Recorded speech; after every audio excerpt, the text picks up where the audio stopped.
여러분이 이제 선교사에 대해서 뭐 여러 가지로 얘기도 듣고 그렇게 하지만 이 선교사들도 늘 이렇게 관심 사항이 있습니다.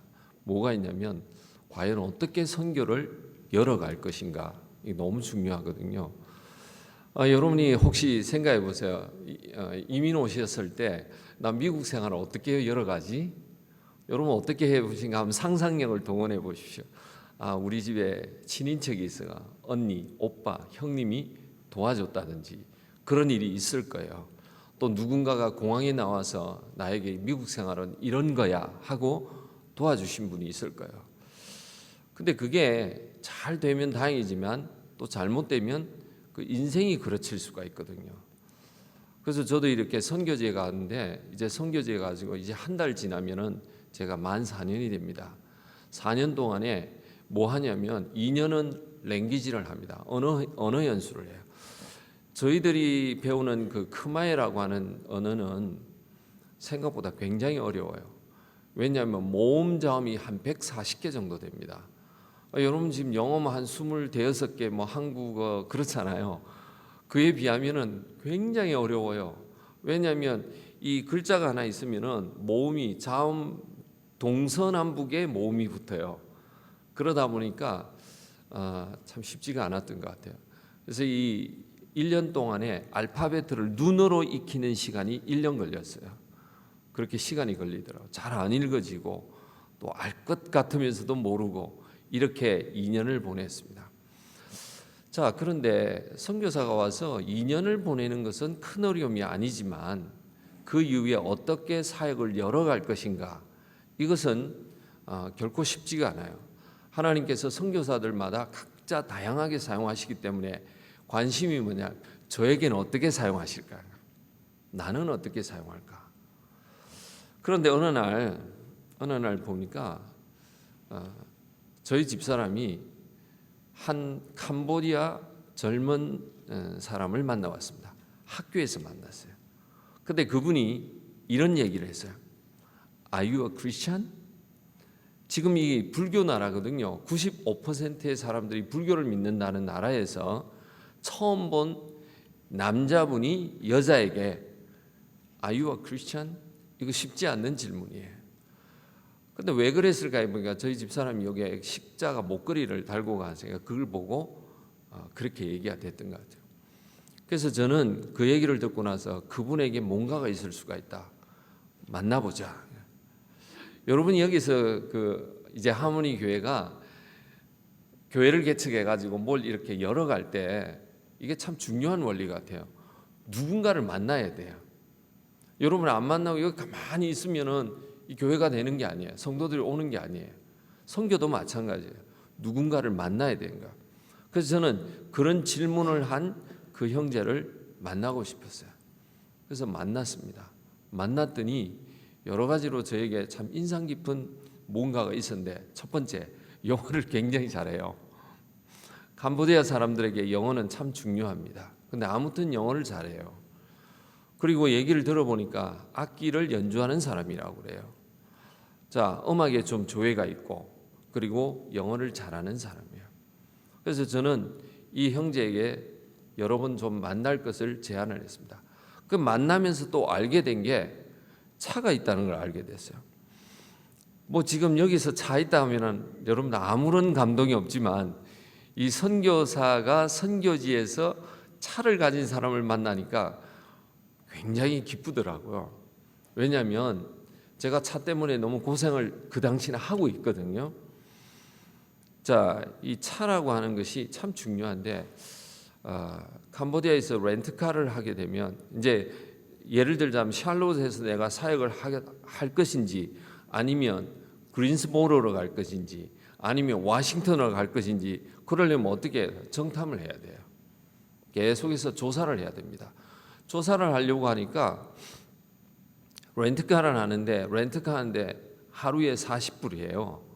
40불인데 캄보디아에서는 적지 않은 금액인데 그게 참 재밌는 게 운전기사가 같이 딸려오는 거야. 차만 주는 게 아니에요. 그래서 왜 차만, 전 운전할 수 있는데 왜 차만 주지 왜 운전기사가 따라오냐 하니까 가끔 차를 가지고 도망을 간답니다. 그래서 제일 확실한 게 운전기사를 보내가지고 같이 하는 게 제일 베스트라는 거. 그런데 제가 이 만난 형제한테 차가 있다는 것을 알고 차를 좀 빌리자고 했어요. 그러니까 빌린다는 게 운전을 해주는 거예요. 그래서 이제 차를 빌려가지고 같이 이렇게 여러 지역을 다니는 거예요.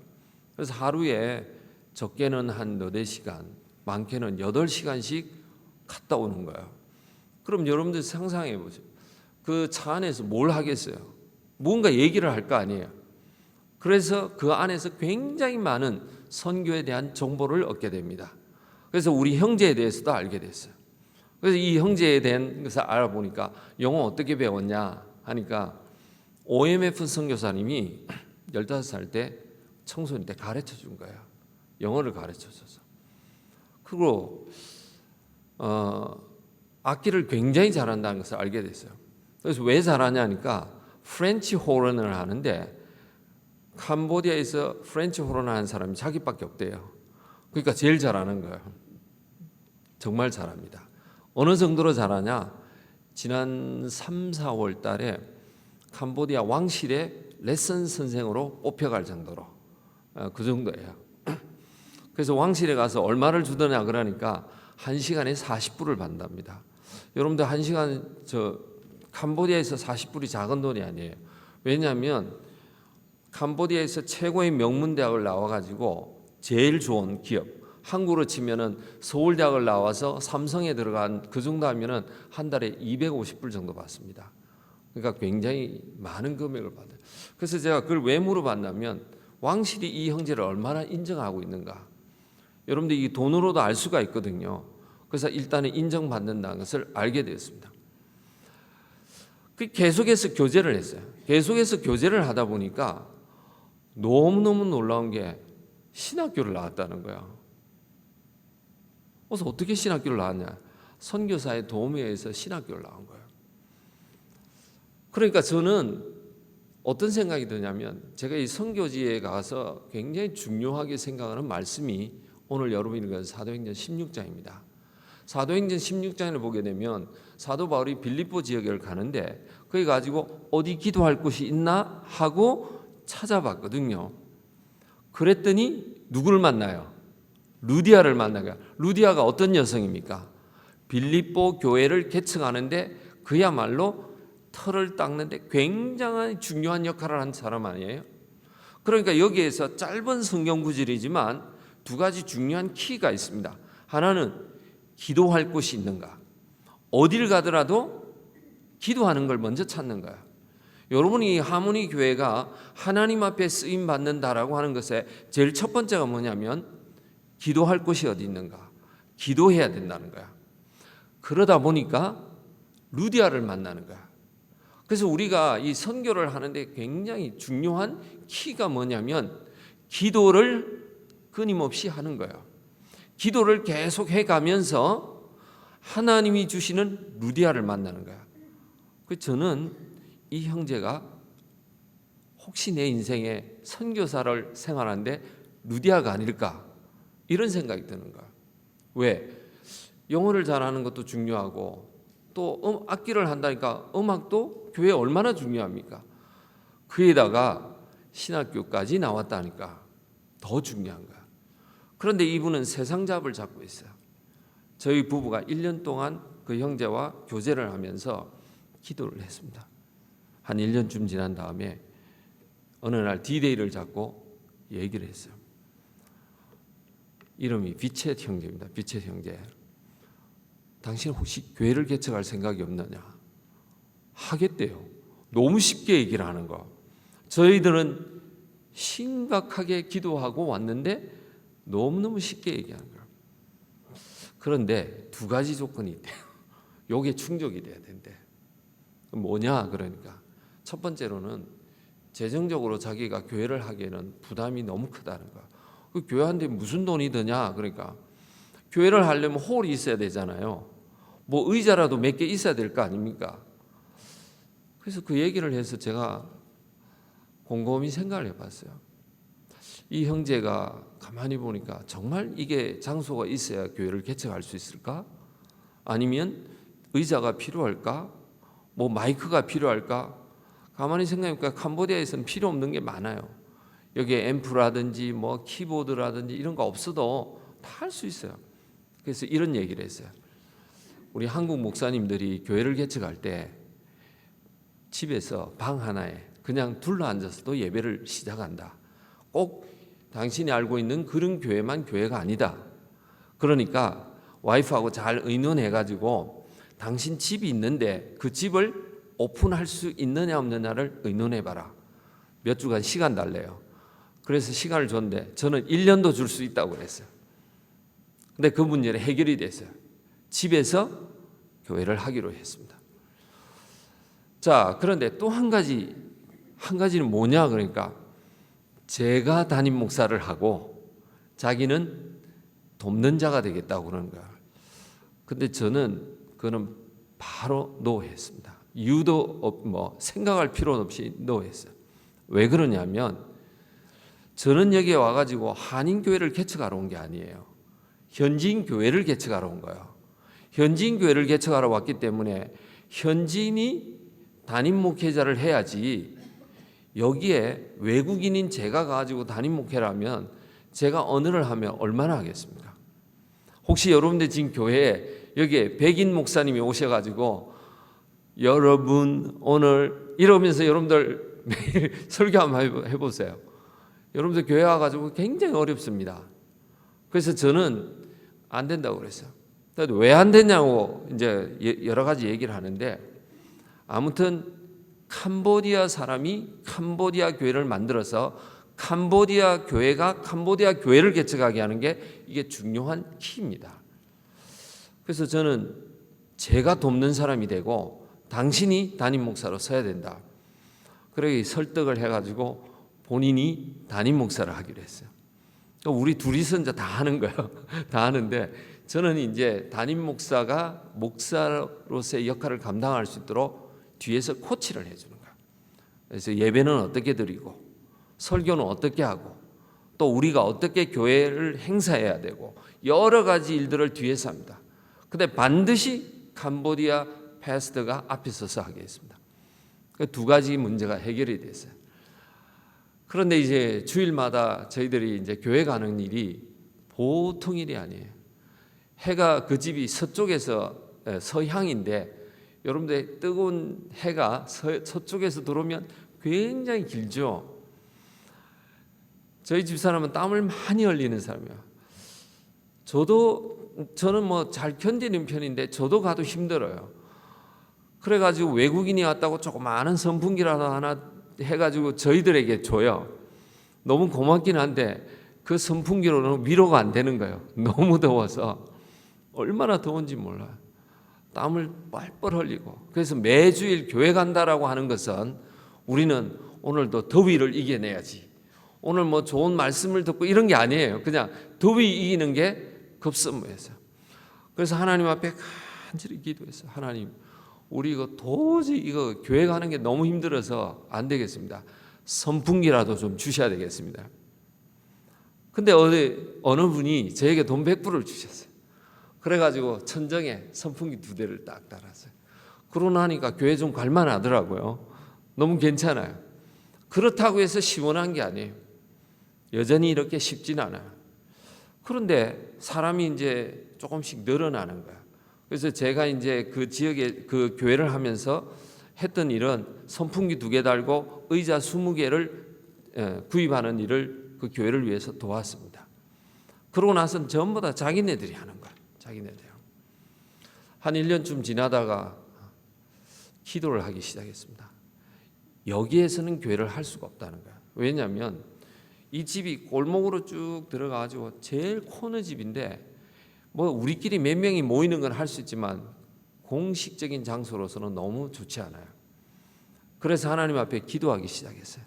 하나님, 우리 교회를 좀 옮길 수 있도록 해주세요. 그리고 교회를 옮기면 정말 에어컨 좀 주시면 좋겠다고 그런 마음으로 기도를 했어요. 근데 뭐 제가 뭘 가지고 있어서 기도한 건 아니에요. 하나님께서 역사해 주실 것을 믿고 기도하는 거예요. 근데 선교에 또 중요한 키가 뭐냐면 기도로 누군가를 만나는 거야. 근데 두 번째 중요한 키는 뭐냐면 하나님이 주시면 전진하고 안 그러면 기다리는 거야. 자, 하나님 주시지도 않는데 내가 스스로 계획을 다 해가지고 내가 전진하게 되면 이게 하나님 뜻이 아닐 수가 있는 경우가 많거든요. 그래서 기다리는 거야. 자, 하나님께서 새로운 예배 장소를 주셔야 됩니다. 자, 그런 마음을 가지고 기도를 우리 현진 목회자하고 같이 하기 시작했어요. 근데 제가 서울에 갔는데 제 아는 분이 일본에 있는데 서울 온 김에 한번 같이 식사하자고 했어요. 그 식사하는데 이런 기도 제목을 나눴어요. 저희들이 집을 한 채를 얻는데 한 350불이면 집을 한 채 얻어서 교회를 할 수가 있는데 기도하자고. 그러고 헤어졌어요. 얼마 있다가 그 형제가 자기가 하겠다고 연락이 왔어요. 그제 하지 말라고 그랬어요. 왜 하지 말라고 그래요? 당신은 개인 아니냐. 교회 같으면 이렇게 하는 거는 가능한데 개인이 하는 거는 안 된다. 개인이 하다 보면 자꾸 빠뜨리고 또 이렇게 부담이 올 수도 있으니까 하지 말라고 그랬어요. 그런데 몇 개월이 지난 다음에도 그 형제는 여전히 그 마음을 버리지 않고 하겠다고 한 거야. 그래서 그 형제가 돈은 350불을 저희 교회를 위해서 이제 헌금하기 시작했어요. 그런데 350불은 가지고 있는데 이 캄보디아 프놈펜이 막 뭐가 바뀌기 시작해요. 땅값이 얼마나 많이 뛰든지 10년 전에 원 스퀘어 미터에 1m 하는 원 스퀘어 미터에 10불짜리가 지금 3,000불 합니다. 그 정도 되면 여러분 뭐 상상이 되시죠? 그러면 뭐가 뛸까요? 렌트피가 가만히 있을까요? 가만히 있질 않아요. 그래서 제가 이 350불은 가지고 있는데 제가 그 얘기할 땐 350불이 맞았어요. 그런데 그 몇 개월이 지난 사이에 이제 안 맞는 거예요. 하나님, 저 또 이것밖에 없는데 누구한테가 또 달라 할 수도 없고 어떡합니까? 기도하기 시작했어요. 근데 하루는 저희 집사람하고 또 차를 타고 지나가는데 상가같이 생겼는데 보니까 렌트 했는데 이름이 똑같아요. 전화번호가 똑같고 이름이 똑같아요. 그건 무슨 말이에요? 주인이 한 사람이란 말이에요. 전화를 했더니 얼마냐? 500불이래요. 전화를 끊고 옆에 캄보디아 사람한테 물어보니까 350불이래요. 다시 전화를 했어요. 옆에 사람은 350불 했는데 왜 우리한테 이렇게 금액이 크냐? 그러니까 저희 보고 어느 나라 사람이냐니까. 코리안 아메리칸이라니까. 주겠대요. 근데 as is를 준다는 거야. 캄보디아에는요, 집을 깨끗이 해가 주는 게 아니에요. 그냥 프레임만 이렇게 딱 대충 돼 있으면 나머지는 자기가 가서 다 해야 돼요. 그래서 이제 준다고 하니까 너무 감사하죠. 근데 집을 보니까 여러 가지 손을 대야 될 때가 많은 거야. 그래서 이제 주인하고 만나가지고 알아보니까 그 주인이 호텔을 운영하는 사장이에요. 굉장히 부유한 사람 같이 생겼어요. 그래서 우리가 얘기했습니다. 부엌을 만들어야 된다. 왜? 이건 당신 집이다. 당신이 지금 이런 고정적으로 벽에 붙어 있는 걸 투자 안 하면 우리가 어떻게 하냐? 막 이렇게 설득을 해가지고 부엌장도 해주고 뒤편에 공터에다가 집도 하나 넣어주고 이런 뭐 여러 가지 일들을 해주셨어요. 너무너무 감사하죠. 그런데 여기에서 하나 중요한 게 뭐냐면 하나님이 저에게 준 금액을 350불인데 지금 캄보디아에서 막 뛰어오르는데 도저히 불가능할 것 같았던 그것이 기도해 보니까 350불에 되더라는 거야. 여러분이 이게 선교를 여는 그 열쇠가 보면 하나님 앞에서 우리가 정말 믿는 믿음으로 뭘 하는 거야? 기도하는 거야. 근데 사람들이 기도할 때 혹시 여러분들 한번 스스로에게 질문해 봅니다. 여러분들 기도하면서 확신이 오던가요? 기도할 때 막 그래 맞아 틀림없어 이런 게 있던가요? 아니면 될 듯 말 듯 이러면서 왔다 갔다 하고 그러십니까? 아마 상당 부분이 왔다 갔다 할 경우가 많습니다. 그런데 이 선교지라고 하는 것은 그렇지가 않아요. 여기 목회 상황과 선교의 상황의 차이가 뭐가 있냐면요. 목회 상황에는 우리 이장로님, 김장로님, 박장로님 있는데 김 집사님도 있고 뭐 박 집사도 있고 한데 선교지에 가면 아무도 없어요. 누구만 있냐? 오직 부부만 있어요. 그러니까 아무도 의논 상대가 없이 시작을 해야 되는 거야. 저희 두 사람은요, 가가지고 2년 동안에 두 사람만 주일 예배를 드렸어요. 그래서 제가 저희 집 사람 보고 훌륭하다고 그래요. 여러분들 또 목사가 이렇게 설교하는 것도 있지만 또 남편으로 서 있는 것도 쉽지가 않아요.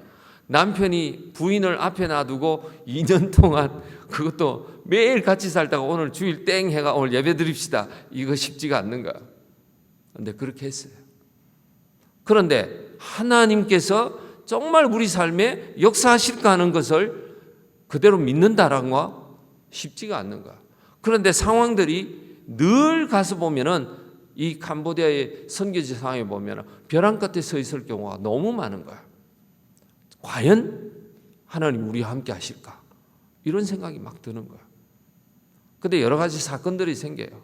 그 중에 여러 가지 사건들인데 한 번은 저희 집사람이 땀을 너무 많이 흘리고 그래가지고 어느 날 보고 허리가 아프다고 그래서 왜 허리가 아프냐 했더니 병원에 갔더니 장계통의 병인 줄 알고 약을 줬어요. 아무런 차도가 없어요. 그 다음에 또 갔더니 의사가 걱정을 합니다. 아무래도 이게 신장결석 같다. 담석증 같다. 그러는 거야. 왜 걱정하십니까? 치료해 주면 되지 않냐고 하니까 캄보디아에는 비뇨기과 의사가 없다는 거예요. 그러더니 이분이 막 찾더니 이거 한 분 있는 것 같다. 그래 찾아갔거든요. 찾아갔더니 있긴 있어요. 근데 진짜 한 명 있어요. 한 명 있어요. 울트라사운드를 해가지고 돌을 찾아낸데 우리 여기 같으면 물 마시게 하든지 아니면 레이저로 부셔뜨리든지 그게 안 되면 수술하지 않습니까? 근데 거기는 기법이 이런 게 없으니까 그냥 무조건 수술해야 된대. 자, 돌을 찾고 나서 수술을 하려고 하니까 먼저 돈을 내래요. 얼마냐? 1,500불을 내래. 캄보디아에 1,500불이 얼마나 큰 돈입니까? 수술을 하면 무조건 1,500불이래. 근데 저는 많은 돈을 가지고 간다고 200불을 가져갔는데 방법이 없대. 직원이 자기가 책임자가 아니까 계속 돈을 내놔야지 해준다는 거야.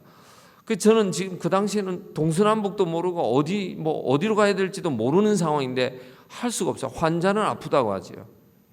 그래서 결국엔 생각해낸 게 여권을 맡기기로 했어요. 그래서 저희 집사람이 수술을 했는데 여권 맡기고 수술했습니다. 진짜 여권을 맡겼어요. 그런데 제가 궁금한 게 있었어요. 캄보디아 집은 이런 정사각형 집이 아니에요. 직사각형인데 앞에 한 5m 해가지고 길쭉하게 한 20m 이런 집들이거든요. 그러니까 이 엘리베이터가 없어요. 환자를 어떻게 2층에서 3층으로 옮기냐. 이게 내가 궁금한 거예요. 환자는 분명히 수술실이 3층에 있다니까 올라가야 되는데 또 저녁 때 8시에 수술한다요. 왜 하필이면 8시냐. 그 의사가 종합병원에 가서 낮에 일하고 밤에 아르바이트로 온다는 거야. 그 아르바이트하는 의사에게 지금 이걸 맡겨야 되는 거야. 절박하니까. 아무리 캄보디아가 의료 수준이 낮아도 절박하니까 그럴 수밖에 없는 거야. 그 이제 수술실로 올라가는데 보니까 여러분들 이 천오래 이렇게 또 가져오는 사람을 뚫뚫뚫 말더니 둘이서 이렇게 들고 올라가는 거예요. 저는 채소 들것을 가져와서 올라갈 줄 아는데 아니에요. 그래서 제가 그걸 보니까 환자는 아파가지고 정말 딱 이것저것 생각할 틈이 없는데 저는 그걸 바로 보는 거예요. 바로 보니까 이 선교지가 가지고 눈물이 그냥 팽 도는 거예요. 이게 선교지구나. 남들이 한 번도 겪어보지 못한. 제가 미국에 살 때 이런 일을 한 번 겪어봤겠어요? 불가능하다고. 근데 거기서는 겪어야 되는 거야. 그 수술을 다 하고 나서 의사가 와서 고맙다고 합니다. 왜 고맙냐고 물어봤죠. 보통은 환자가 의사한테 고맙다고 하는데 하는 얘기가 내가 한 달에 100번 정도의 수술하는 정말 캄보디아에서 전문가 의사입니다. 그런데 캄보디아 사람들이 자기를 인정 안 한대. 수술을 받으면서도 인정을 안 한대요. 그런데 외국 여권을 가진 사람이 자기한테 와서 수술을 해줘서 너무 고맙다는 거야. 그런 일을 겪고 했어요. 자, 그런데 수술을 마치고 집에 돌아왔는데 열이 오르고 하혈을 하고 난리가 났습니다. 그게 보니까 나중에 염증이 생긴 거야.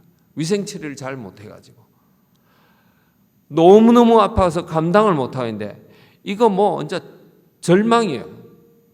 저는 한국으로 가야 되는지, 한국을 아픈 사람을 가려면 그 얼마나 절차가 복잡합니까?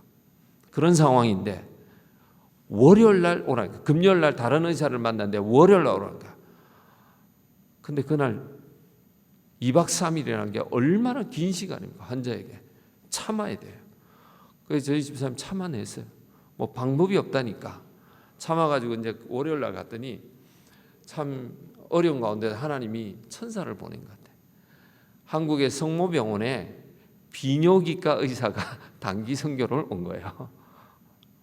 원래는 태국에 왔는데 친구끼리 의사가 우리 동네 와서 좀 도와달라 이래서 온 거예요. 그러니까 정확한 의사, 꼭 필요한 의사가 와서 보더니 이거 이렇게 해야 됩니다. 환자는 정신을 못 차려요. 더워가지고 막 땀 뻘뻘 흘리고 한대요. 그래서 입원을 해야 된다는데 입원하니까 보통실과 특실이 있는데 보통실은 6명이 들어가면서 선풍기가 있고 특실은 혼자 들어가는데 에어컨이 있는 거예요. 그게 차이랍니다. 특실의 차이예요. 그래가지고 이제 그 의사가 처방을 해준 대로 쫙 하니까 이제 나았어요.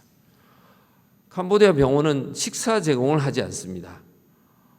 그 제가 이제 뭐 해보지도 않던 뭐 또 그때 되면 또 뭘 먹고 싶다는 게 많아요. 뭐 이것저것 이래가지고 갖다 나르고 뭐 방법이 없어요. 그런데 하나님이 정말 그런 상황에서도 역사하시냐 이거예요. 그런 계속 우리에게 테스트가 있는 거예요. 그 저는 성모병원에서 온 그 의사를 보면서 하나님이 우리에게 더 간절한 그 상황 속에서 천사를 보내주고 연결시켜주구나 하는 것을 깨닫게 된 거예요. 그래서 선교가 처음에는 여러 가지 어려움이었는데 그 어려움이 하나님을 믿는 믿음이 더 좋아지는 거예요. 더 좋아져. 또 저에게도 그런 일이 있어요. 저희들이 선교지에서 가장 큰 이슈가 뭐냐면 비자 연장입니다. 여러분 여기서 영주권 이게 다 이슈가 되지 않습니까? 비자가 그래요. 그래서 그 비자를 꼭 받아야 되는데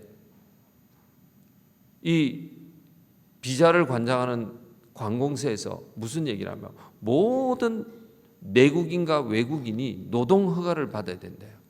그럼 노동 허가를 받는다는 것은 제가 선교 사역을 하면서 다른 일보다도 어디 가서 돈 버는 일을 하러 가야 됩니다. 100불, 200불을 벌러 가야 돼요. 그래야지 노동 허가가 나오니까. 그래서 제가 뭐 어떻게 하면 이 일을 하지 않고 내가 사역만 전적으로 할 수 있을까 하고 기도를 하고 막 서류를 준비해 가지고 갔어요. 일주일 전에 가니까 이렇게 해보라 해서 일주일 동안 기도하고 그것도 금식 기도하고 절박한 상황에서 준비해서 갔습니다. 그랬더니 그 얘기를 쭉 하고 있는데 옆에 있던 다른 분이 죄송하지만 나이가 몇 살이세요? 얼마입니다. 그랬더니 아니 왜 그렇게 고생하세요? 그거 은퇴 비자로 하면 됩니다. 저는 제 나이에 은퇴라는 걸 생각도 해본 적이 없는데 은퇴 비자? 그래서 물어봤어요. 어떤 나이부터 은퇴 비자입니까? 55세래요. 캄보디아는 지금 평균 수명이 한 65세, 60세가 되거든요. 근데 2002년도에 1999년, 2000년, 2001년 요럴 때 평균 수명이 49세였습니다. 아마 그때쯤 우리가 캄보디아에서 살았더라면 여기 안 계실 분도 상당히 많습니다. 그런 나이예요. 그러니까 이분들은 그 나이가 55세쯤 되니까 은퇴한다는 게 맞는 것 같아요. 그래서 제가 은퇴 비자를 받으니까 일을 안 해도 되는 거예요. 그래서 제가 물어봤어요. 그 직원한테. 그럼 왜 지난 주간에 왔을 때 그 얘기를 하지? 내가 일주일 동안 금식하고 그렇게 왔는데 왜 그랬냐니까. 저도 잘 몰라요. 지난 주간에 법이 바뀌었어요. 지난 주간에 법이 바뀌었다고요. 제가 할 수 있는 물리적인 일이 아무것도 없어요. 여러분들이 하나님 앞에서 우리가 정말 하나님을 믿는다라고 하는 것은 내가 하는 게 아니에요. 내가 이렇게 붙들고 내가 뭘 하려고 하다 보면 내가 앞장설 때는 하나님이 앞장설 수가 없어요. 그러니까 우리가 항복하지 못하는 거야. 하나님 앞에서 내 스스로를 항복할 때 그때부터는 하나님이 역사하는 거예요. 하나님이 역사. 근데 오늘 이런 신앙 원리를 우리는 잘 적용하지 못하고 내가 하거든요. 그래서 우리는 비자를 통해서 또한 이런 어려움의 치료를 통해서 하나님과 더 가까이 가는 걸 배우게 된 거예요. 저는 매년 영어 캠프를 합니다. 영어 캠프를 하는 이유가 있어요. 왜냐하면 여러분들이 알다시피 캄보디아에는 1975년부터 79년 사이에 킬링필드가 일어났는데 그 당시에 인구가 800만 명, 8밀리언이 있었는데 얼마가 죽었냐면 250만, 많게는 350만이 죽었습니다. 그러니까 그때 죽었던 사람들이 어떻게 되냐면 다 중간에 허리청들이에요. 젊은이들이에요. 어떻게 사람들을 잡아가냐면 손을 만져요. 농민들 손과 배운 사람의 손은 달라요. 안경 낀 사람 잡아갑니다. 우리 안경 끼면 그래요. 왜? 캄보디아 사람은 지금도 안경 낀 사람 찾기가 쉽지가 않아요. 별로 없어요. 몇 명은 있지만 정말 없습니다. 안경 낀 사람, 공부하던 사람이다. 그렇게 생각하는 거야. 영어책 같은 거 들고 다니고 이런 사람들을 블랙리스트를 만들어가지고 잡아가서 죽이는 거예요. 자, 그러다 보니까 그 킬링필드를 통해서 캄보디아 사람들이 두 가지 중요한 교훈을 얻게 됩니다. 하나는 그 와중에 죽어가는 과정에서도 US 달러를 가진 사람은 다 도망가더라는 거야. 그래서 지금도 캄보디아에는 두 가지 돈, US 달러와 자기 나라 돈을 같이 사용하는데 US 달러가 90% 사용합니다. 자기 나라 돈을 믿지를 않아요. 왜? 그거 위기가 오니까 휴지 조각이라는 거야. 그리고 또 하나는 아는 게 영어를 하면 외국인하고 연결이 돼가지고 어쨌든 외국인과 연결하는 게 캄보디아에서 업그레이드 하는 데는 지름길이에요. 그래서 요즘도 학교를 보내면 부모들이 학교에 가지고 뭐 잘해가지고 엔지니어가 되라 변호사가 되라 이런 얘기 하지 않아요. 진짜 가서 하는 학교 가는 목적이 뭐냐? 영어를 배우러 하는 거야. 영어는 그렇게 중요하게 여겨요. 그래서 저도 영어를 어쨌든 아이들에게 기회를 줬으면 좋겠다는 거야. 그러다 보면 영어를 통해서 리더를 찾을 수가 있는 거야. 지난 3년 동안 해보니까 참 좋은 일들도 많았습니다.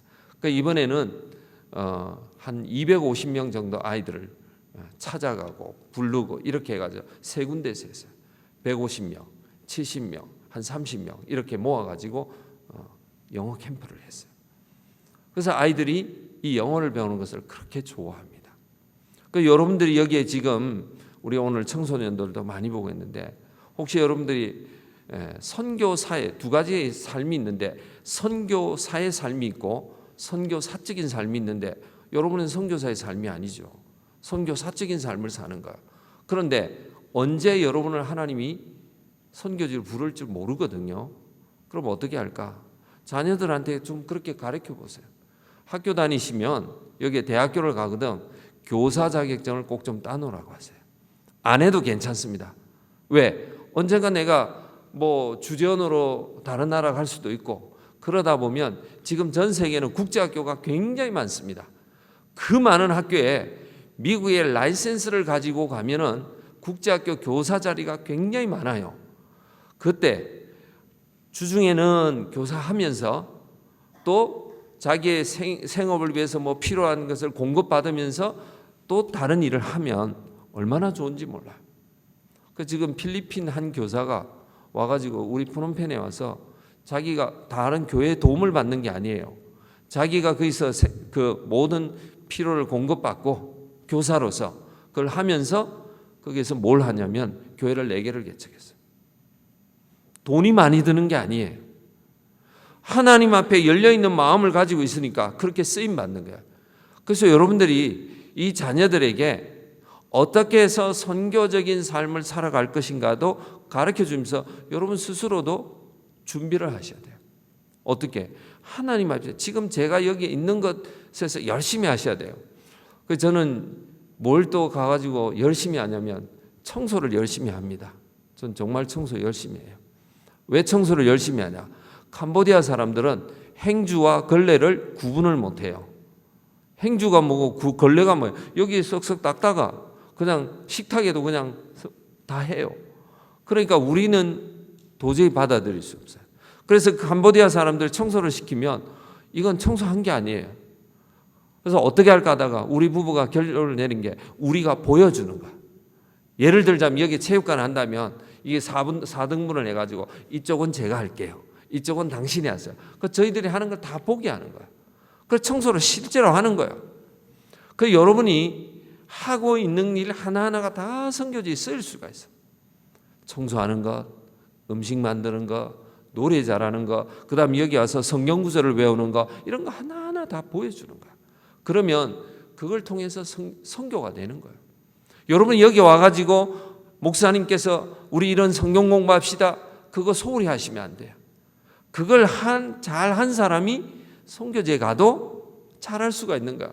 만약 선교지 가가지고 여러분들 딱 가가지고 선교사로 갔는데 뭐 할까요? 하면 할 게 없어. 왜? 평상시에 교회에서 잘 안 하니까. 근데 교회에서 하던 걸 잘 생각해 보면 되는 거예요. 비즈니스 하시는 분 비즈니스 잘 하셔야 됩니다. 비즈니스를 통해 가지고 하나님 앞에 영광 돌릴 수도 있는 거야. 여러 가지 방법이 있어요. 저희들이 지역에서 어떤 분은 한국에서 오셨는데 정말 손만 대면 돈을 버는 사람이에요. 성공한 사람이에요. 근데 이 캄보디아에 와가지고 보니까 선교사님들이 교회를 했는데 현지인들에게 가서 현지인들은 돈 버는 방법을 몰라요. 그러니까 선교사들이 이런 거 해봐라 저런 거 해봐라가 물건을 만들었어요. 여러분들이 보면 드라이드 맹고 같은 거 이런 거 만들거든요. 다 손으로 해가지고 힘들게 만들어요. 근데 문제는 뭘 할 줄 모르냐? 유통을 할 줄 모르는 거야.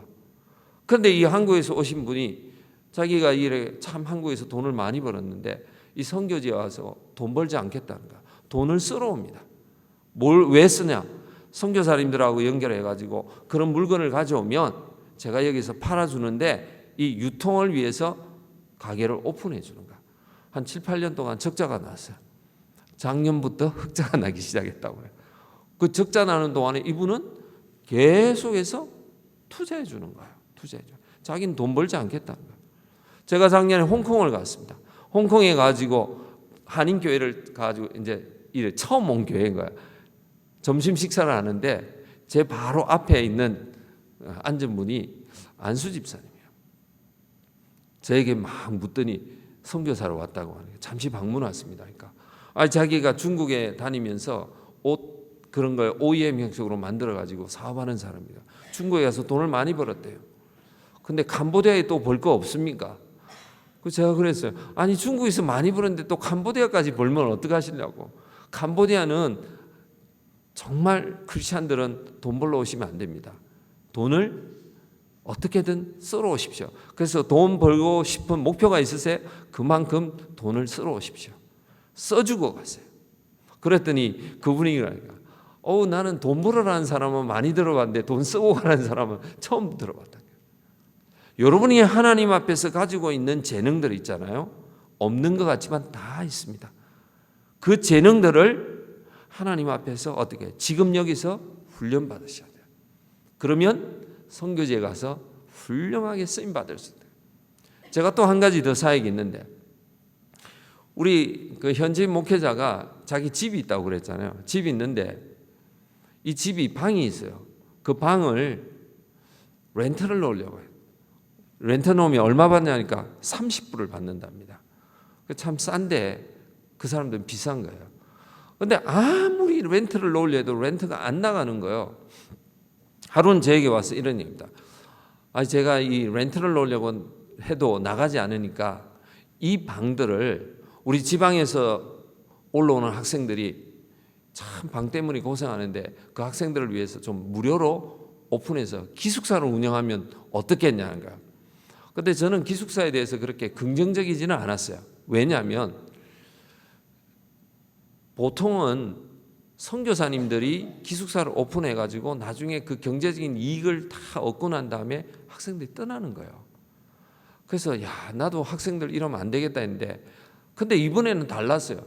외국인인 선교사가 하는 게 아니고 현지인이 자기 집을 오픈해서 하니까 이거는 가능하겠다. 이런 생각이 드는 거예요. 해보라고 그랬어요. 그래서 4명을 학생이 왔어요. 대학생들 왔습니다. 여러분들이 캄보디아에서 대학생이라는 것은 이게 굉장한 거예요. 왜냐하면 초등학교에 딱 들어가면은 100명이 들어가면 한 60명 조금 더 졸업합니다. 한 60% 조금 더 졸업을 해요. 그 중에 학생들이 중학교를 들어가지고 한 25% 중학교 졸업해요. 그게 들어가지고 고등학교 한 24% 정도 졸업해요. 해마다 약간 차이는 있지만은 제가 볼 때는 대학 들어가면 한 2% 내에 들어가는 아이들이에요. 그러니까 이 아이들이 대학을 졸업한다는 것은 엘리트가 된다는 거예요. 지방에서 그런데 서울로 올라와 가지고 하려고 하면 너무너무 힘들대요. 왜 힘드냐니까 지방에는 쌀은 많은데 현금이 없다는 거야. 그래서 학생들이 공부를 못 한대요. 오케이, 한번 해보자. 그렇게 해가 기숙사를 열어가지고 4명이 와서 그 중에 지금 2명이 우리 교회 지금 찬양팀 인도해요. 그 다음 1명은 파워포인트를 해요. 너무너무 감사해요. 근데 이 파워포인트를 하는데 작년 11월 달에 우리 교회에 놀라운 일이 일어났어요. 현지인의 한 분이 헌금을 100불을 했어요. 근데 현지인들은 이렇게 헌금을 하지 않거든요. 그러니까 막 이 현지인들이 막 놀래는 거예요. 이거 어떻게 하냐. 그래서 너희들이 이 교회를 위해서 필요한 일이 있으면 너희들이 결정해서 다 알아서 하라고요. 왜? 제가 지금 담임 목사가 아니니까 지금 여기 현지인들이 해야 되는 거예요.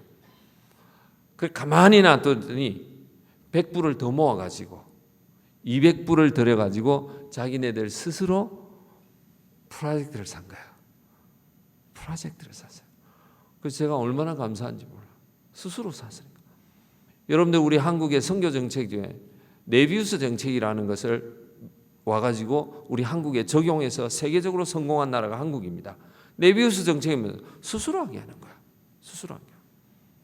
가능하면 스스로 하게 해야 돼. 자꾸 우리가 손을 대는 게 아니에요. 어쨌든 현지인들 스스로 하게 해야 돼. 기숙사를 열었어요. 자, 4명이 와가지고 우리 교회 이렇게 하는 걸 보고 이 아이들에게 너무너무 감사해서 제가 하나님 앞에 기도했어요. 하나님, 이 아이들이 와서 공부하는데 정말 학교를 졸업할 수 있게 해달라고. 어떻게 하면 할 수 있을까? 조사를 해보니까 아이들이 학비는 어쨌든 해결을 하더라고요. 그런데 먹는 것도 보니까 쌀은 집에서 부쳐오더라고요. 아마 여기 한국에서 좀 나이 드신 분들은 알 거예요. 지방에 살면 어떻게 하면 서울에 그 공부하러 가면은 쌀을 버스에 붙여가지고 보내고 했거든요. 지금 캄보디아 그렇게 합니다. 그런데 이 아이들이 당장 이렇게 먹는데 반찬값이 필요한 거예요. 그래서 제가 다른 주변 선교사들과 의논해서 또 들어보고 하니까 그 돈이 25불이에요. 그래서 그 25불을 이제 지금 장학금으로 4명에게 지불을 하고 있어요. 근데 이 25불을 얘기를 했더니 막 제가 하면 안 될까요? 저는 이게 어디서 나올지 몰랐어요. 근데 제 친구하고 이렇게 얘기했는데 제 친구가 그럽니다. 아이고 그거 자기가 하겠대. 그러니까 자기가 내는 게 아니고 우리 아들들이 이게 다 커가지고 돈도 버는데 이거 어떻게 돈 쓸 줄을 모른다는 거예요. 아, 이런 걸 좀 쓰는 걸 가르쳐야지. 그래서 4명을 다 채웠어요. 그런데 우리 현지 목회자가 이렇게 얘기합니다. 1층, 2층에 집이 있는데 2층에 저 끄트머리에 방이 빈트가 있다는가. 거기에 집을 넣고 그다음 3층에 방을 다 넣으면 한 20명을 받을 수 있다는 거야. 그래서 제가 깜짝 놀랐어요. 입구가 하나밖에 없는데 그럼 당신 식구하고 지금 있는 사람하고 한 30명 되는데 이거 완전 고아원도 아니고 어떻게 감당하려고 그러냐. 자기 할 수 있대. 내가 말도 안 되는 소리 하지 말라고 그랬어요. 이 집이 공원이 아니다. 사람 사는 데가 돼야 된다고. 그래서 제가 기도해보니까 한 10명 받으면 되겠더라고요. 그래서 10명 해보자. 근데 우리 아무것도 된 게 없어요. 단지 기도만 하는 거예요. 그런데 올 초에 서부에서 한 목사님이 연락이 와가지고 라오스와 캄보디아를 방문하겠다고 오셨어요. 오케이, 오십시오. 그래서 저희 사역을 다 보여줬어요. 다 보여주는데 기숙사 사역에 와서 이런 얘기를 했어요. 목사님, 여기에 지금 한 10명 아이들이 더 들어올 수가 있는데 우리 현지 목회자는 4,000불이면 집을 짓는다 합니다. 근데 저는요, 이분 얘기한 걸로 보면 불가능하니까 5,000불로 저는 생각합니다. 근데 실제로 지금 하고 있는데 한 6,000불 정도 들어요. 그렇게 드는데 기도해 주십시오. 그런데 중요한 거는 여기에 10명 정도 아이들이 들어와 가지고 공부를 하다가 신학생 한 명만 나오면 교회 하나 생기는 겁니다. 그리고 설령 신학생이 안 나와도 이 10명이 대학을 졸업만 하면 이 아이들이 평신도로서도 충분히 하나님의 교회를 위해서 섬길 수가 있습니다. 근데 그 목사님한테 그야말로 필이 꽂힌 거예요. 목사님 해석이 재밌어요. 그러세요. 사실은요, 제가 목회했는데 돈 5,000불 들여가지고 영원 한 사람을 구할 수 있다면 그 싸게 치는 거라는 거야. 이해가 되십니까? 5,000불 가지고요, 여러분 한 명을 구할 수 있다면 싸게 치는 거야. 그런데 오늘 여기 5,000불을 들여가지고 정말 이 학생들에게 도움을 줄 수가 있고, 이 학생들 중에 기도 중에 한 명의 신학생만 나오면 교회 하나 만들 수 있다면 우리 충분히 가치가 있습니다. 제가 교회 가서 교인들에게 얘기하겠습니다. 기도해 주십시오. 한 달 후에 연락이 왔습니다. 목사님, 그 5,000불 보내드리겠습니다. 너무너무 감사합니다. 근데 제가 그 교회를 가봤거든요. 교인이 20명이야. 200명짜리 교회가 아니에요. 2,000명짜리 교회가 아니에요. 20명 어른이 있는데 얼마나 프라우드하게 생각하는지 몰라요. 제가 이번에 돌아가게 되면 8월 말이면 그 공사가 끝이 나요. 제가 9월 달에 그 소식을 보내드리겠습니다. 좀 기다리십시오. 그래서 기숙사 문제 해결해야 돼요. 처음에 우리 현지 목회자와 하나님 앞에서 10명의 사람을 더 받기 위해서 여기에 이런 일들이 필요합니다라고 얘기를 했을 뿐인데, 하나님은 제가 상상도 못하는 전혀 다른 분의 아이디어를 통해서 일하게 하시더라고요. 그리고 작년 겨울에 우리 현지 목회자가 또 이런 얘기를 합니다. 선교사님, 사실은요, 제가 땅이 좀 있거든요. 그래서 웬 땅이 있냐고, 어디에 있냐니까 우리 데서 한 100km쯤 떨어진 데 땅이 있다고 그래요. 한 가보자고 그랬어요. 전 뭐 한 궁금하니까, 뭐 어떤 일이 일어날지 모르니까 갔어요. 가서 보니까 5헥타르예요. 5헥타르가 얼마나 큰지 아십니까? 여러분들 뭐 한국의 평수라면 15,000평이에요. 그게 한 5, 6천 평 정도 됩니다. 1헥타르가 100m, 100m입니다. 이 굉장히 커요. 저는 궁금한 게, 이거 너 어떻게 해서 생겼냐? 그랬더니 그 스토리를 얘기해 줍니다. 사실은요, 한 10여 년 전에 저희 친구 어머님이 갑자기 수술을 하게 됐습니다. 캄보디아에서 현금 안 가지고 수술 안 해주니까 땅을 사라고 그러는 거야. 그래서 1헥타르에 600불을 제한받았다고 합니다. 너무 싸죠. 아무리 시골이라도 너무 싼 거예요. 그래서 그걸 자기 부인하고 의논을 하니까 부인이 이런 얘기를 한 거야. 그 사람이 굉장히 어려운데 남의 불행을 가지고 내가 이렇게 싸게 사는 것은 그렇게 좋지는 않은 것 같다. 그래서 그분을 돕고 우리도 좀 더 이렇게 좋게, 기분 좋게 살려고 하면 그분이 제안한 값에 2배를 주고 사자. 얼마나 참 착해요. 그래가지고 2배, 600불이 아니라 1,200불을 주고 5헥타르니까 한 6,000불 정도 되는 그런 돈을 들여가지고 산 거예요. 근데 이 돈이 굉장히 큰 돈이거든요. 그래가지고 이분들은 그걸 사놓고 10여 년을 그냥 가만히 놔두는 거야. 제가 그 땅을 보고 그랬어요. 너희 나라 너무 좋은 나라다. 미국이나 한국 같았으면 그 공안지세 해가지고 세금을 얼마나 많이 할 텐데, 이 세금도 안 때리고 정말 캄보디아 좋은 나라라고 그랬어요. 근데 제 마음에는 그걸 어떻게 할까? 이런 마음이 자꾸 들기 시작합니다. 그래서 기도 중에 개발을 하기로 했어요. 그래서 우리 현지 목회자한테 얘기를 했어요. 이 땅은 너 개인 땅인데 하나님 나라를 위해서 좀 개발을 하면 어떻겠냐? 어떻게 해요? 이 형제는 아무런 아이디어가 없으니까. 저도 뭐 농사 짓거나 이렇게 해본 적이 없는 사람이야. 다 도시에서만 살은 사람이야. 그래서 기도 가운데 이렇게 제안했습니다. 자, 우리가 여기 개발을 하는데 좋은 나무들이 있다. 그 과일 나무를 심어가지고 여기에 한 3, 4년이 지나면 수익을 얻게 될 텐데 수익의 반은 땅 주인인 당신이 가져가라. 그리고 반은 교회를 위해서 헌금하자. 그 대신 개발하는 비용은 내가 어쨌든 얻어다가 모금해서 어쨌든 해줄 테니까 하자고 너무 좋아하는 거예요. 그래서 이걸 갖다가 이제 제가 개발한다고 해서 무조건 돈부터 주는 게 아니에요. 그 사람들이 할 수 있는, 몸으로 할 수 있는 걸 먼저 다 하게 합니다.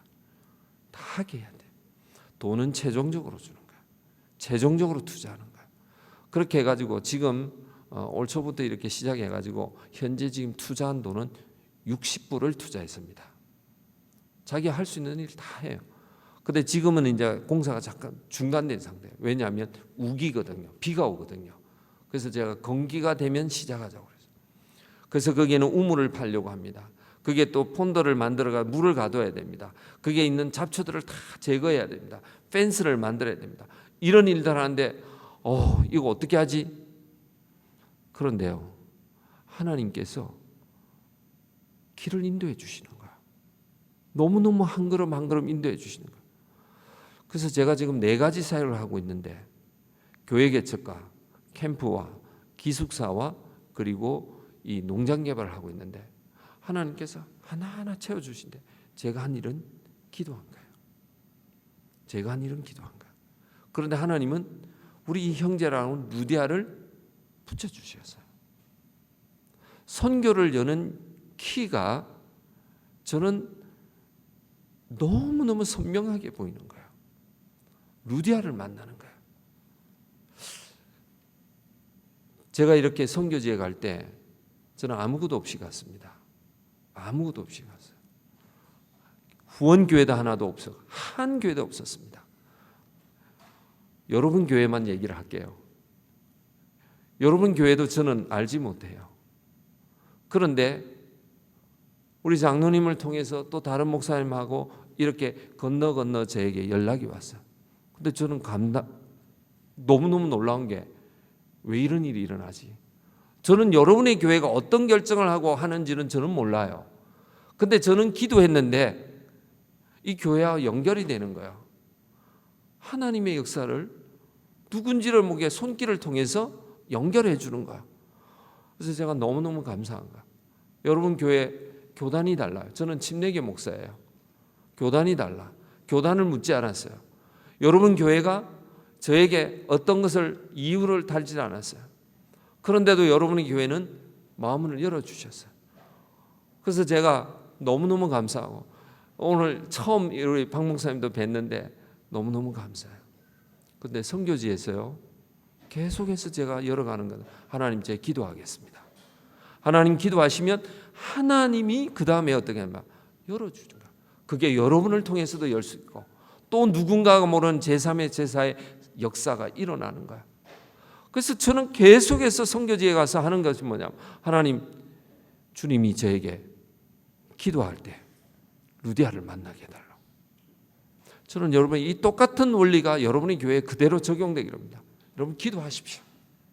기도하시고 하나님이 여러분에게 허락해 주시는 루디아를 하나님에게 달라고 하세요. 그러면 그 루디아가 누구인지는 저는 알 수는 없지만 하나님의 역사를 체험할 수 있는 거예요. 제가 한 가지만 더 말씀드리고 마무리를 하려고 합니다. 그리고 파워포인트를 조금 보여드릴게요. 저희 집사람이 학교에 가서 아이들에게 음악을 가르칩니다. 음악을 가르치면서 합창단을 운영을 해요. 이 합창단을 운영하는데 아이들은 이런 노래, 우리가 부르는 노래를 몰라요. 더더욱 크리스마스 노래 같은 것도 하나도 몰라요.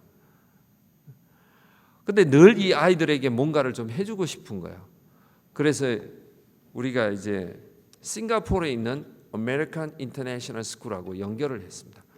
이거 참 쉽지가 않더라고요. 캄보디아하고 싱가포르는 너무 차이가 나는 나라. 그렇다 아무튼 연결이 됐어요. 근데 그 학교의 담당 교사가 이런 얘기를 합니다. 우리가 프놈펜에서 오는 학생들을 받아는 주는데 예산이 없기 때문에, 완전 아메리칸 스타일이에요. 예산이 없기 때문에 재정적으로 못 도와줍니다. 우리 괜찮다고 해서 계산을 딱 해보니까 8,000불이 들어요. 한 20명 정도 가는데 18명 정도 가는데 한 8,000불 좀 들어요.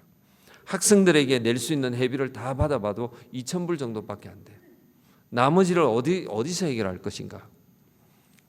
그래서 저희 부부가 여러 가지 의논을 하다가 모금 음악회를 하기 시작했어요. 근데 캄보디아는 지금까지 받는 것은 해봤지만 주는 건 잘 못하는 사람들이야. 여러분들 이 주는 것도 주는 사람이 주는 거지 받는 사람이 주는 거 잘 못해요. 그러니까 우리가 한번 해보자 그래요. 음악 프로그램을 짜고 어떻게 해서 뭐 또 사람들을 부르고 막 여러 가지 하는데 기적이 일어났어요. 캄보디아에도 아이돌이 있거든요. 캄보디아 아이돌이 뭐 소녀시대 같은 이런 아이돌이 있어요. 그 아이돌이 무료로 자원봉사를 했어요. 재능 기부를 한 거죠. 그 재능 기부를 하니까 아이돌이 오니까 아이들이 막 몰려드는가. 그 티켓을 팔았어요. 티켓을 팔고 음식을 팔고 이렇게 해가지고 돈을 갖다가 몇천 불을 모았어요. 그랬더니 또 주변에 있는 사람들이 이런 걸 보고 돕겠다고 이렇게 해가지고 캄보디아 자체 내에서 8천 불을 다 모았습니다. 여러분들 여기서 한 8만 불 좀 모으자 이러면 쉽겠어요? 그만한 가치를 모은 거야. 그런데 아이들이 막 인터넷을 뒤져가서 선생님 저희들 싱가포르 가는데 유니버설 스튜디오에 데려다 주세요. 입장료가 얼마나 비쌉니까? 우리는 단번에 노 할 수밖에 없어요.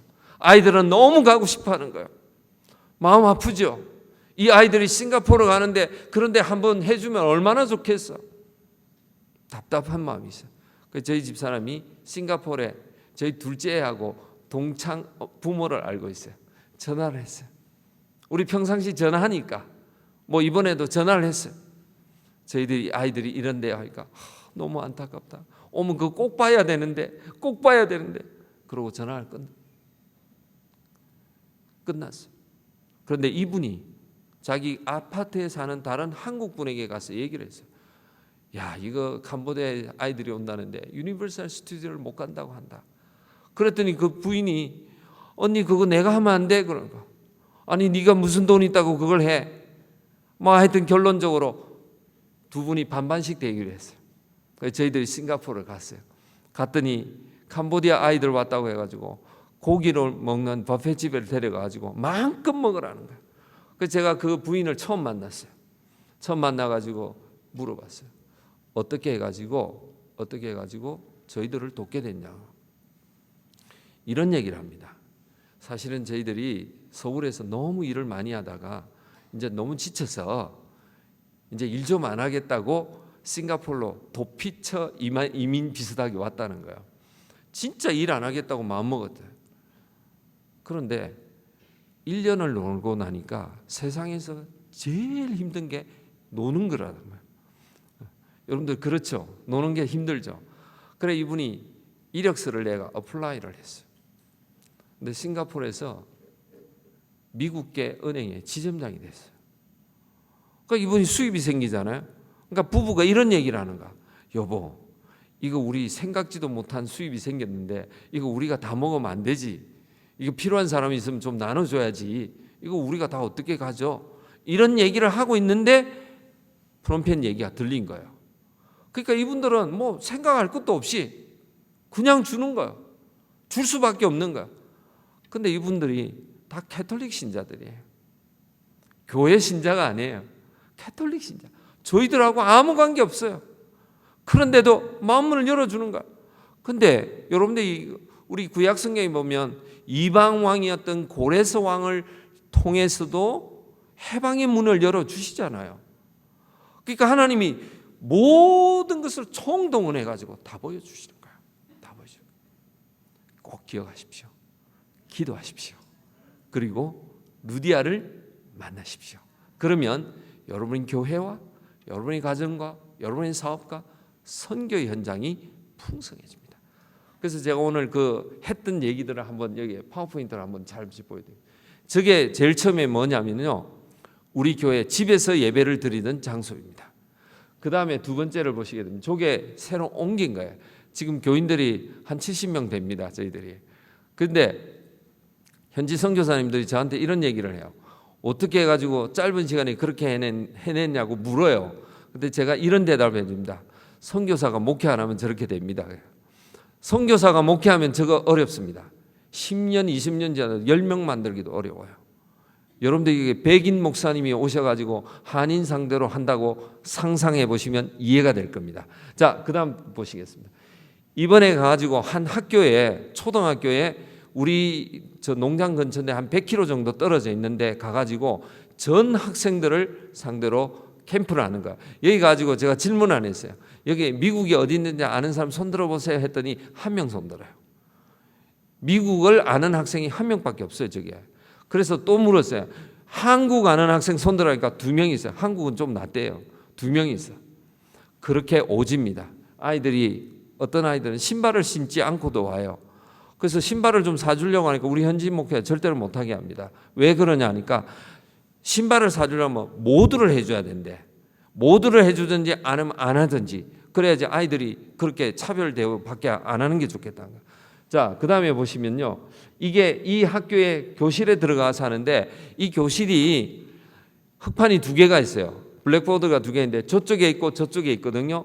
그래서 아이들을 반을 나눠 가지고 1학년은 지금 수업을 이쪽으로 보고 하고 있고 2학년은 저쪽으로 보고 하고 있는 그런 데예요.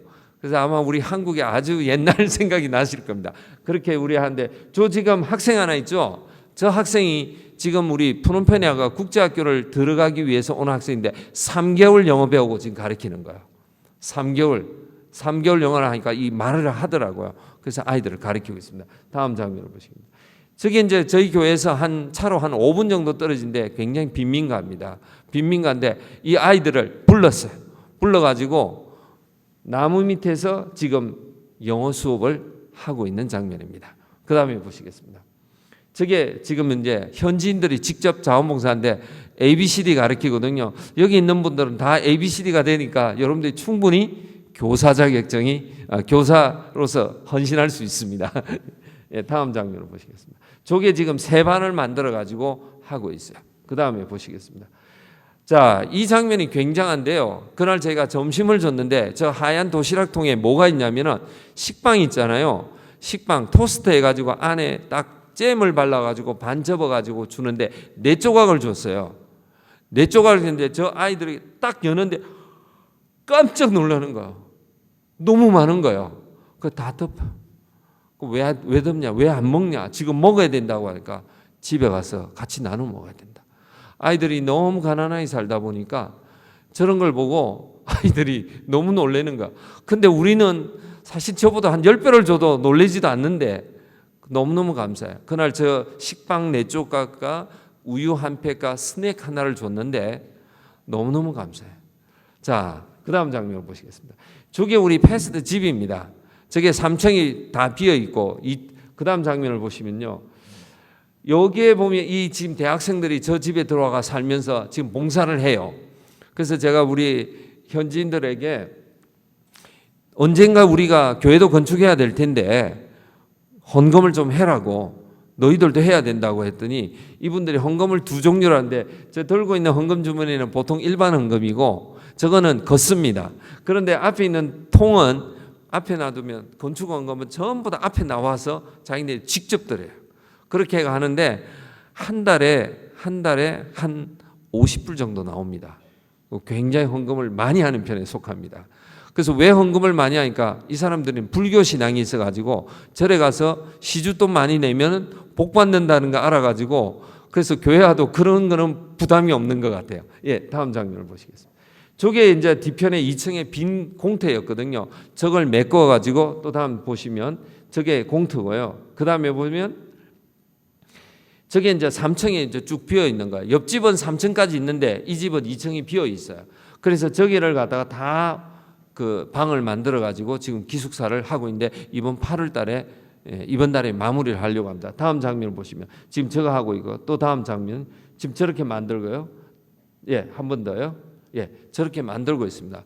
그 저걸 가지고 지금 한 5, 6천 불 들여 가지고 하는데, 뭐 저는 훨씬 많은 비용이 들 줄 알았는데 진짜 저 비용 가지고 하더라고요. 놀랍게도. 예, 그 다음 장면을 보시겠습니다. 저게 이제 저희들이 한 100km 정도 떨어진 농장에서 하는데, 지금 농장에서 아이들을 하고 우리 예배를 드리는 장면입니다. 그 다음에 보시면 저게 이제 현지인 그 일꾼이 저기에서 머물고 있고요. 그 다음에 묘목을 다 키웁니다. 몸을 키우는데 제가 그 랜드 ABC가 있는데 A라고 하는 데를 지금 아주 샘플로 하고 있거든요. 그 다음 장면 보시면 저기를 지금 샘플로 과일나무를 이제 심었습니다. 근데 이게 다 올 한 몇 개월 사이에 다 일어난 거예요. 몇 개월 사이에. 그래서 하나님께서 저희들 이런 걸 계속해 주셨는데 제가 여러분들 기도 제목을 하나 나눈다면 우리 더 많은 복음 나눔의 기회가 있기를 위해서 기도하고요. 그리고 현지인들이 이제 건축도 하게 하려고 해요. 그래서 자기네들이 땅을 위해서 헌금도 하고 또 하나님께서 기회를 주시도록 위해서 기도하고요. 그리고 기숙사에 머무는 학생이 지금 이번에 9월 달 되면 한 10명 정도 생기거든요. 이들을 영적 성장으로 잘 이렇게 도울 수 있도록 위해서 기도 제목을 여러분과 함께 나누려고 합니다. 기도하시겠습니다. 하나님, 그렇습니다.